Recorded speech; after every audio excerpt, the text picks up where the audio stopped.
Hi, it's Steve. Today we'd like to show you how to change the roller assembly on your refrigerator. It's a really easy job. Let me show you how we do it. Now, to do this repair, we will need to access the bottom of the refrigerator at the front.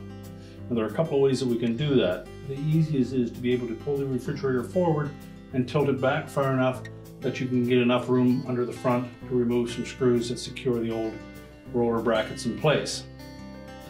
Now, before we attempt to do that, we will need to remove all of the items in the refrigerator, and we'll also want to unplug the refrigerator before we start that repair. Now, we've taken the liberty of laying this refrigerator on its back to give you a better view of how to do this repair. It is not necessary for you to do that at home. It's actually preferable not to.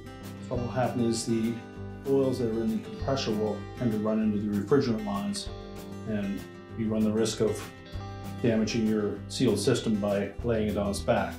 If you've had to do that or had to lay it nearly horizontal, we suggest that you stand the refrigerator up for at least 12 hours before you plug it back in. Now, our next step will be to remove the grill at the front. So take a thin putty knife, go into the center area of that, just pop that up enough that you can put your fingers under it, and then you can pry that off. Now, next, we've exposed the screw to the face of the refrigerator frame, as well as the two on the bottom edge. We can go ahead and remove those.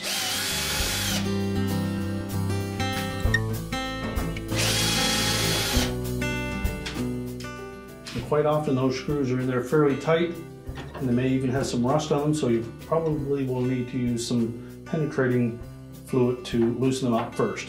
Now, while removing that last screw from the front to support the roller assembly, and then lift it away. We can then discard that one. Take the new roller assembly for the right side. Make sure this flange fits it over the cabinet, and the one on the face goes up behind that grill. We'll install that screw first.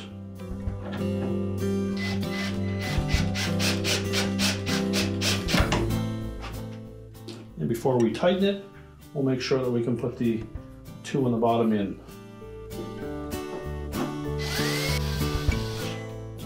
Make sure they're tightened securely.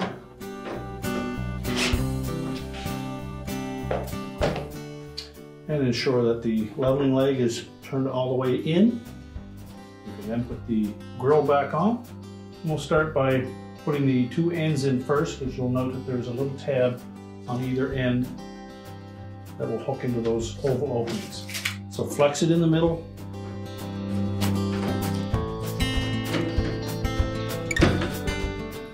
Tuck in both ends, and then press the center down.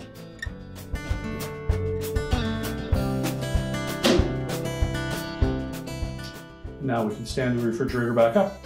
Now that we have the refrigerator back on its feet, we'll make sure that we lower the leveling legs and get it level. And if you've had it tilted any more than, say, 30 degrees, you'll want to make sure that you do not connect the power until that refrigerator is set for 6 to 8 hours to make sure that there's no lubrication that's gotten into the coolant lines. Once we've done that, you can reconnect the power and your repair is complete.